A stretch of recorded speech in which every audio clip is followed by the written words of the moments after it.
Welcome everyone to another edition of Inside Martinsville Football here on the MHS Rewind YouTube channel, IHSA TV, and WREP 15 Sports. I'm your host, Eric Meyer, joined as always by Artesian head coach Brian Duggar. We've been away for a couple of weeks, so a lot to talk about on this week's show. We're going to go back and look at the Mooresville contest, the Plainfield game last week, and of course, we'll be giving you a preview of the sectional opener coming up on Friday night on the road at Greenwood. Coach, let's go back, though, to the game against Mooresville a couple of weeks ago. A great contest. Yeah. You guys just come up a little bit short in overtime to the Pioneers. It was a really good game. It was a fun game. Obviously, would have liked to come out on the other side of that, but Mooresville's a really good football team with probably the best player we've seen all year long on their team, Patterson. He's unbelievable. He makes plays that you can't account for. I thought we played a really good football game. Obviously, some plays here and there go a different way. We're feeling a lot better about ourselves and have a trophy from that matchup. But he's really good, and that kid made some plays himself that was just enough to get them over the hump. Well, let's go ahead and get right into the highlights from the contest of the Mooresville Pioneers, courtesy of Carl Van Dievender. I thought we did a good job. It was nice getting Ian Knuckles involved. Baseball kid we got to come out this year. The kids did a good job recruiting him, and came out in the first drive. I think he had two really big catches to start the game, and kind of just helped march us down the field to set up the first touchdown. I thought we came out hot, and we jump out. I believe it was 14-0, but this puts us up 7 here. Tyler came out slinging it pretty well. Good route here by Garrett, and it's nice that a good team like that, you want to get out ahead of them and make them play from behind, because that just you don't want to fall behind this team. But we knew we could play with them, and we did we controlled the game for most of it. Able to jump out early, and right there, one of those few times you're able to get Patterson, but you just kind of see the glimpses. You can't get him down. Can't get him down. He still completed a pass. You see, it's a tackle for a loss still, but we get him down in the backfield and he slings it right there. That's a play you can't account for. That's something that just kind of happens in the game where you got to play the next play. Unfortunately, he did that quite a bit. Nice catch there on third down by Josh Jones. Reliable hands for us, does a good job there, and Braden Shrake, who he's been phenomenal this year running the ball. There's a play coming up here in just a little bit. We're kind of joked around about it being like a Madden play. It might be this one right here. We're hitting the joystick a couple times with the juke moves here. Just look, I don't know who said it on the headset. Someone did, but it's like we're playing Madden there. Just a great play by Braden Shrake there. Closing in on that 1,000-yard rushing mark as well. Again, I thought our defense did a really good job. Nice play there by Trey and Devin Brenner coming up and making plays, and they did a good job all night long. And just like I said, that Patterson factor was this kind of the difference in this game. Seems like you guys are in control of this game, and then all of a sudden you're not. Yeah, they're right back in it. So there's a couple plays. We get a field goal blocked right before the half. Right. I think this play sets up the field goal, which is huge. That'll put us up 10 instead of 7, and then they get an onside kick to start the second half. So back-to-back special teams plays really kind of put us in a fight. I think if those two plays don't happen, we may be able to stretch that lead out, and then it's really tough for Patterson to kind of make those plays. But we kind of got ourselves into a dogfight, and he did a good job there. Here's a great play by Garrett getting in the end zone. Good read by Tyler.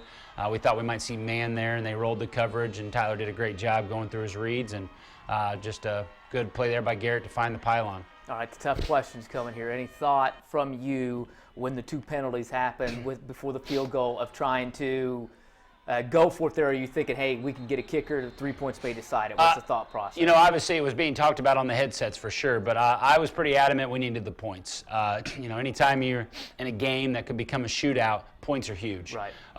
Obviously 7 points is nice, but with Ethan, we feel like it's 3 points anytime he kicks it. So, again, it was a protection breakdown. Just didn't get the job done, and unfortunately, hindsight's always 20/20, but we made some good special teams plays as well. I think we scored a touchdown on a special teams play as well. So, it was kind of a back and forth game, and 3 points would have been huge there at the end of the game. Absolutely, yeah. Hunter Stroud, big play there, getting us down there, and this is the play that set the field goal up, actually. So, but got us down there with about 30, 40 seconds to go. We tried to punch it in, just didn't get it done. And now at this point, I believe it's it's a tie game right now. It's 21-21. We're going to have to, kind of march down, get back to rolling a little bit. You can see it. I mean, look how many guys. I mean, he's such a special player. It took 6-7 guys to get him down on a quarterback sneak, and he just does some really good things. And I thought, look at our defense. I thought we played really well. Great play there by Logan Poppy on a screen. I thought we did a lot of really good things. Just, not enough, unfortunately. Great catch there by Knuckles again. Big time coming in. I think this is the touchdown. Nice kick here by Trevor. We do a good job on coverage, getting down there, and then big tackle there by Stevie, and then Trey scoops and scores. Just does a great job, and 3 or 4 of us are there to kind of help lead the way, and that gives us the lead there, and we're feeling pretty good about ourselves and having a fun time, and we just got to close it out. This was a drive here where we felt like if we could have put it in, put this thing away, this is a different game, obviously. And we get to a point there where Ethan kicks the field goal. We actually had the ball inside the 10-yard line. Would have been nice to not have to settle for a field goal there. But again, this is why we trust Ethan. I mean, that's a great kick. Yep. This right before the half, we trust him to make those kicks. We know he can do it, and we're going to take points when we can get points.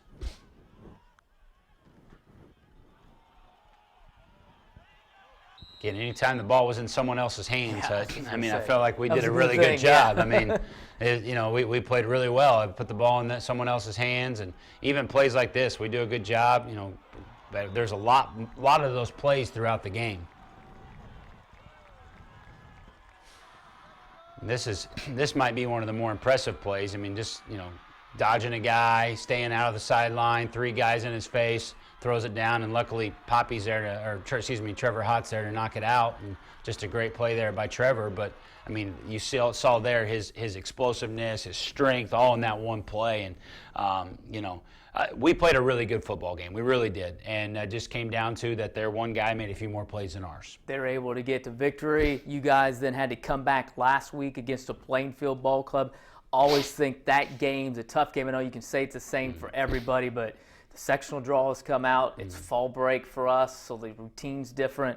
Yes, the focus is on Plainfield, but the kids are kids, and they know what their first-round sectional opponent is as well. And Plainfield is another game. You guys came out, kind of looked like you were in control of it until all of a sudden you weren't in control of it, and they end up getting a victory. Yeah, we talked a lot after the game and on Saturday, and even it started this week of, we got beat by fall break. We really did. We didn't have any energy. We were very bland and didn't really play our style of football. No disrespect to Plainfield, but that was obviously our worst game of the year. We've played 9 football games, and we played 8 really, really good football games, and I felt like that one we weren't us. We weren't out there, and mostly on the energy and enthusiasm side. And for Plainfield, too, to their credit, they changed some things around for whatever reason, and they kind of maybe found something going into sectional for them, because they bring in basically a guy that hadn't run very much, played in the slot, and boy, he looked like one of the best backs in the league. And he played in and out there a little bit at running back, but they decided to make him the primary guy, and he's a tough runner, and something we saw on film, and obviously Plainfield figured it out as well and gave him the ball a whole bunch. But again, no disrespect to Plainfield. They're a good football team. They've got a lot of talent. The Mid-State's brutal. We've talked about that multiple times. So you could have lots of losses in the Mid-State and still be a really good football team, and that's what Plainfield is. They're gonna be tough out in the tournament. I wouldn't want to play them in the tournament just because they've got some pieces, they've got some talent, they're well coached, but we didn't play our brand of football. Plainfield comes away with the victory over the Artesians last Friday night. Let's go ahead and take a look at those highlights as well. Again, courtesy Carl Van Dievender here. And again, we came out big play here at the start again with Ian Knuckles, and we just talked about different things that, you look at the film here, there's a big play for Ian Knuckles, and we're not really excited about it. We're just kind of there to play. So that was something that we talked about on Saturday. You see the big catch here by Garrett, and the sideline's kind of dead. There's no energy. So we're a team that thrives on that. We play for each other. We play with enthusiasm. Big play there by Trey, and I don't see any excitement. It's kind of a theme that we talked about a lot on Saturday and Monday. And, again, Plainfield's a good football team, and if you don't come out and play your best football and play your style, they're going to beat you, and they did. And if you're going to find that out, that you got to bring the energy, you might as well find it out in the regular season than the postseason. Absolutely. It's one of those that's, you don't ever want to say a loss is good, because it's not. I mean, I don't ever want to lose a game, but it's a good learning experience, for our kids that, we got to show up every game. We got to play our best. We got to play our brand of football, and we need to be excited. We got one guy getting excited there, and everybody else is just kind of tapping on the head. Good job. Hey, congratulations. That's not how we have been all year. We've been really, really high energy, thriving off of it, and I don't know if it was the crowd, if it was fall break, and what it was, but we just weren't ourselves. Nice play there by Stevie. And again, credit to Plainfield. They did some things to attack us. They did a good job of attacking the flats, and it's a good job here by Tyler. Something Tyler actually saw, came over and kind of suggested if we do this and this, we feel like we can get the ball to Hunter Stroud there and big play, and takes a big shot there at the end of it. But we'll obviously like to see him stick that in the end zone, but we're able to get in here. Devin Brenner, this was actually a nice play call here by Coach Elliott. Kind of saw it from the first time we were on the goal line, thought it was there, and made the suggestion. I kind of went with it, and obviously it was wide open. So good job by him, and our staff's done a good job of that all year, kind of seeing different things as we kind of go throughout a game.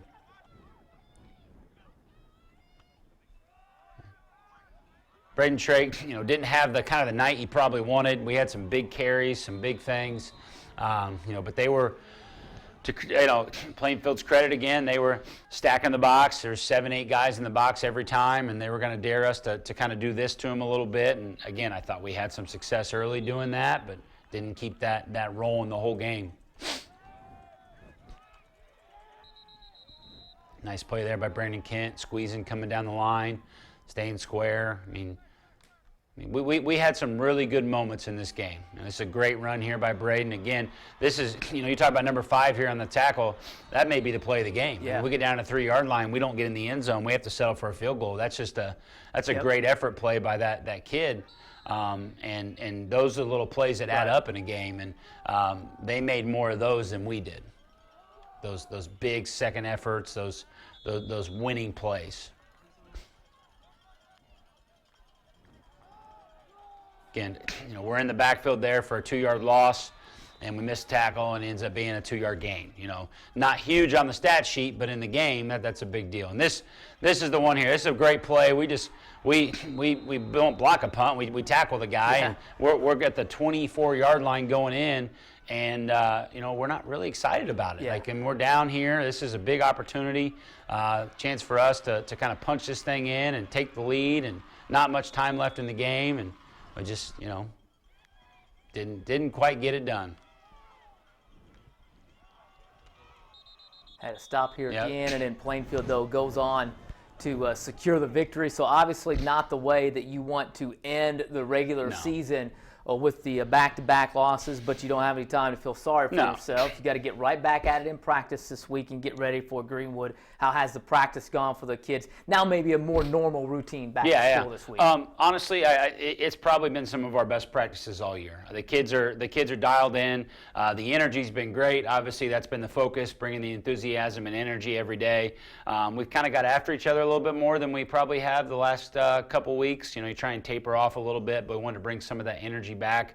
Probably hitting a little bit more than they've done in previous weeks. But great practices. Kids are focused. They know what's at stake, and we got to go 1-0. You got Greenwood coming up. It's a rematch once again with the Woodmen back up at their place, a game that you guys won earlier in the season. Again, a game that you guys jumped out, looked like you're firmly in control of it throughout majority of the game. 27-14, 28-14 was the final. That was the score, I think, for most of the games. First four games. First four games, about the same. Yeah. We'll put that through there. But how is this team maybe different, or what are some of the things? I know it's not going to be a lot different with Coach Campbell, but what are some of the things we're going to see out of Greenwood coming up? Well, obviously, on it's week 10 for them too. So they're a better football team than they were week 3 when we saw them. You know, they've gotten better every week. Again, the Mid-State's not very forgiving, so you can't look at records, you can't look at those things. You got to show up and play football. They're going to do what they do. They are throwing it a little bit more than they probably have. Quarterback's gotten better every week. You know, running back is a new addition as well. Kid that just got some eligibility here recently. He runs hard. They're a good Coach Campbell football team. I don't know how else to say it. I mean, they're going to be physical. They're going to be sound. They're going to play good football, and they're going to try. And ironically, they're going to try and boring the game up. Like, that's what they're going to do, and try and make it a bland game. And we can't fall into that trap and kind of play that style of football like we did against Plainfield. And when they do that on the offensive side of the ball, they do it a lot of times with the run. Although, like you said, they have passed. They passed against you guys when you did a good job shutting down their run. But schematically and formations, what are people going to see out of them offensively? Well, you're typically going to see a lot of, two backs. You're going to see a lot of tight end with two backs, a lot of I formation, a lot of split backs at a gun. They kind of do what they do. They would like to run power 100 times and just 3 yards, 3 yards, 3 yards.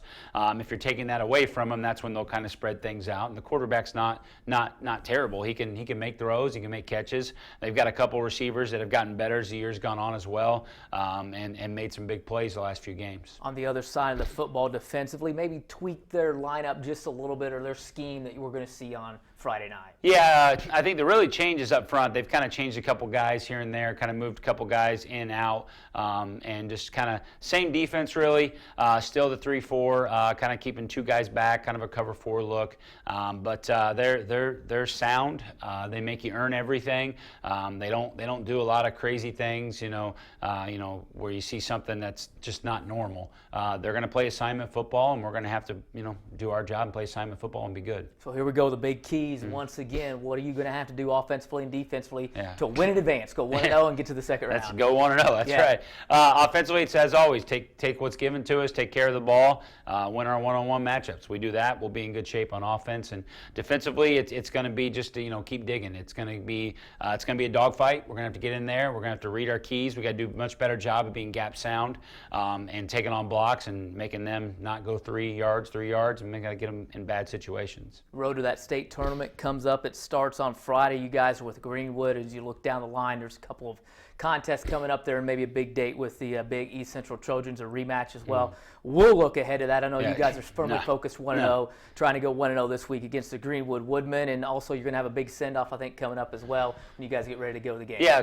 our adult booster club and the district is doing a really cool thing. They're going to do a send-off for the boys, kind of get a little party started, if you will, at about 4:30. Be here for the buses, signs, shakers, noisemakers, all that stuff, I guess, and it'll be fun to watch and be excited to see. About 4:30 here, sending you guys off by on the Friday softball night, field. getting ready to go up there to Greenwood to face the Greenwood Woodmen, looking to go 1-0 this week, win in advance. It doesn't matter what you win by, you just got to win in advance, go 1-0 this week. You get a second round playoff game next week coming up as well. As always, like to thank the head coach for coming in. Also like to thank the quarterback room, plus the receiver back there, Bo Dilly, Tyler Adkins, and Luke Cheatham, all helping out once again this week for those kids, along with Coach Brian Duggar. I'm Eric Meyer. We'll see you again next time inside Martinsville Football.